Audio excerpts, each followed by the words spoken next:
फायदा। और आपकी रिपोर्ट ये भी कहती है कि ऑपरेटिंग प्रॉफिट एकदम निकल जाएगा इंडस्ट्री वाइड। लेकिन आपने कहा कि कुछ प्लेयर हैं जो ज्यादा जिसका डोमिनेंस है मार्केट में। क्या ये कंसंट्रेटेड ग्रोथ है या इंडस्ट्री वाइड इवन ग्रोथ है? आप ज्यादा देखें, जो बड़े प्लेयर हैं they are growing faster than some of the mid size players, but overall industry grow हो रही है डबल डिजिट में।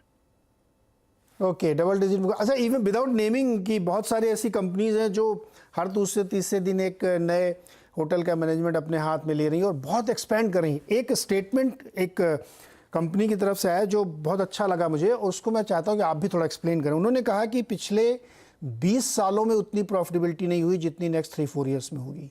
ये अपने आप में एक लोडेड स्टेटमेंट भी हो सकता है। आप कैसे देखते हैं इसको? देखिए, एक चीज तो है कि जो अभी की जनरेशन है वो ज्यादा घूमना चाहती है, दुनिया देखना चाहती है, तो that travel this thing momentum रहेगा। और अगर यूएस वीसा का प्रॉब्लम सॉर्ट आउट होता है तो you will see a lot of travel to the US as well, जो it is one of the favored destinations among people to travel to, especially during the summer. वो इस साल थोड़ा कम हो रहा है, तो एक साल के अंदर आई थिंक यूएस का भी वो सिचुएशन, वीसा का सिचुएशन ठीक होना चाहिए, and that will lead to further growth. और एक चीज और भी है, इनबाउंड टूरिज्म भी हो रही है। People from US and Europe are coming into India also increasing, वो भी फायदा हो रहा है टूरिज्म इंडस्ट्री को। सो दोनों फायदे हैं। एक तो यूरोप खुल गया है, यूएस खुल जाएगा एक साल में ज्यादा, और इनबाउंड टूरिज्म भी पिकअप होगा। तो एटलीस्ट 1-2 साल के लिए I would agree that the growth prospects looks pretty healthy, okay, assuming कोई कोविड का दूसरा वेव नहीं आता है और ट्रैवल पर रिस्ट्रिक्शंस ना हो। जी। अनुज जी, आप ये कह रहे हैं कि अभी भी यूएस पूरी तरह से नहीं खुला, ये मतलब समझा नहीं मैं इसको। अब तो वहां पे कुछ दिक्कतें हैं नहीं? वीसा मिलना, थोड़ा वीसा का जो रिन्यूअल होता है, हाँ हाँ। और जो नए लोग वीसा अप्लाई करना चाहते हैं उनके लिए वेटिंग पीरियड 1 साल से ज्यादा है। 1 साल? ऐसा क्यों, क्या रीजन है उसके लिए?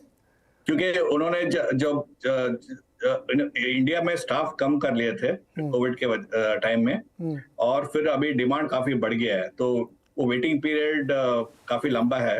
उन्होंने फर्स्ट प्रेफरेंस स्टूडेंट्स को दिया, जो स्टूडेंट्स उधर जाके पढ़ाई करते हैं उनके लिए खोला है।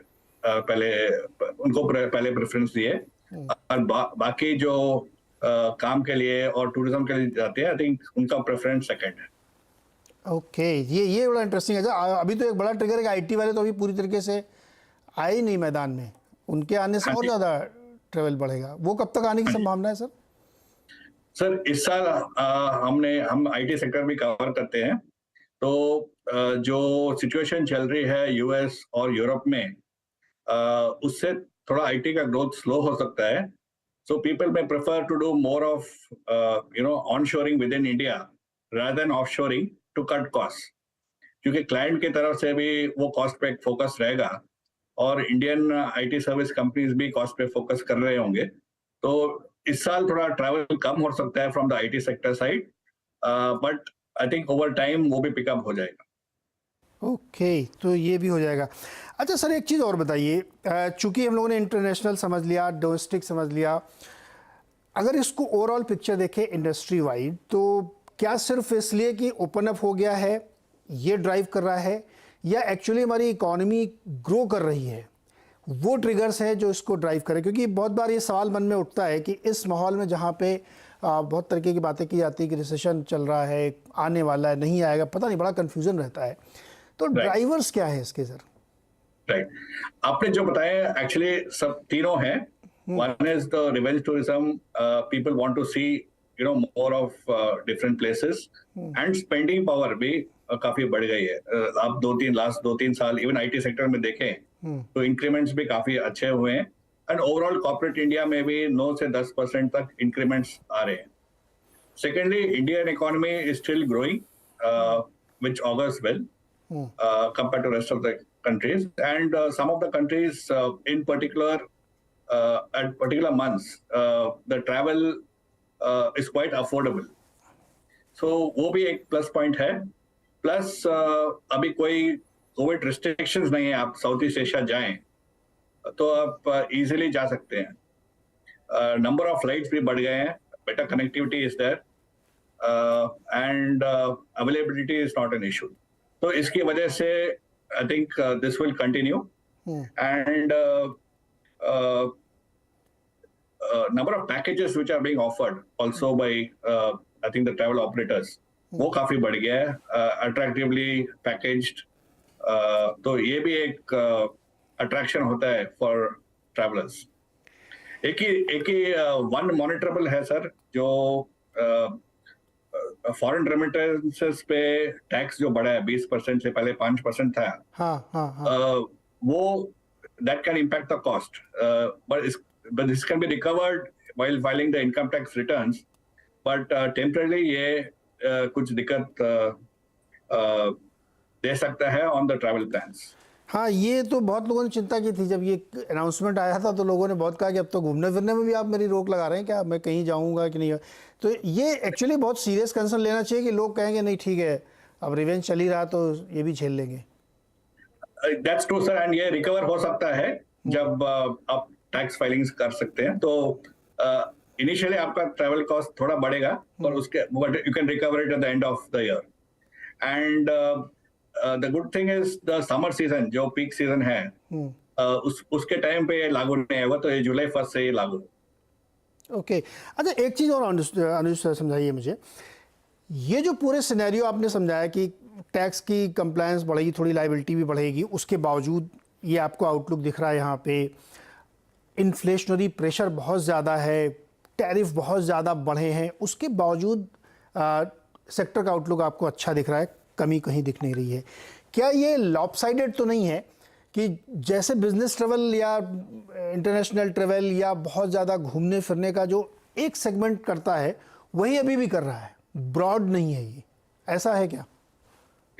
तो एक चीज और है, अभी लास्ट ईयर के हिसाब से देखें तो ऑयल प्राइसेस भी थोड़े कम हो गए।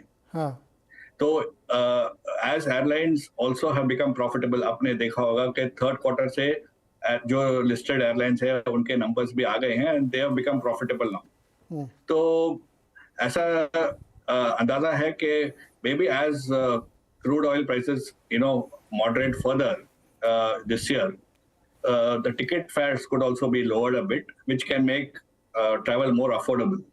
तो ये बात भी है कि affordability can be a driver for travel also।